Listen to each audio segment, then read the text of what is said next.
বাংলাদেশে এত সুন্দরী তরুণী আছে, আরো কি সুন্দর হাসি দেখো, হাসিতে মুখটা ঝরে, পুরাপুরি জান্নাতুল ফেরদাউস। দেখো দেখো, কি ঠিক বলি নাই?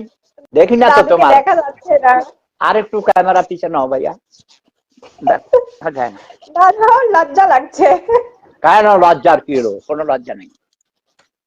নিজের নিজের বাড়ি মনে করো তুমি দাদুর বাড়িতে বেড়াতে এসেছো, বুঝলি? আচ্ছা আচ্ছা। তোমার দেশের বাড়ি কোথায়? ওই দিকে যশোর, কুষ্টিয়া নাকি? পাবনাতে। পাবনা নাই কোনো ভাবনা,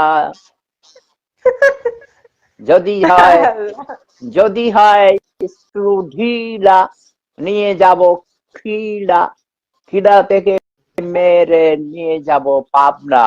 পাবনা কোথায়? পাগলা, পাবনা চাটমোহর। না না, পাগলা গারদে, পাগলা গারদে কাছে আছে। বাংলাদেশে কিছু কিছু আছে, ওই আচ্ছা এক আচ্ছা। লোক নাকি 16ই ডিসেম্বরকে বিজয় দিবস মানতে রাজি নেই। তখন আমাদের বাংলাদেশের একজন মহানায়ক, বলবো সোহেল রানা ভাই, নাম শুনছো? সোহেল রানা, সোহেল রানা অনেক বড় সুপারস্টার নায়ক। উনি লিখেছেন, এই যে এখানে আছে, শুনাই, পরে শুনাই। সোহেল রানা ভাই লিখেছেন, এই ওই লোকরা কইছে যে এই তোমরা তাকে সেপুদার কাছে নিয়ে যাও, সেপুদা জানবেন তাকে কোথায় নিতে হবে। এই যে এখানে লেখা আছে, দেখো, আমি পড়ে শোনাই।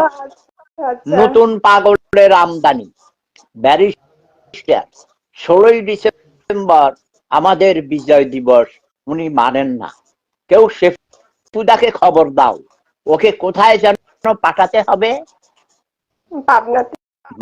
সোহেল রানা অভিনেতা, অভিনেতা কি, উনি তো হিরো, সুপারস্টার। তার মানে দেখো, পাবনা বলে নাই, পাগলা গারদও বলে নাই, বলেছে কোথায় পাঠাতে হবে সেপুদা জানে।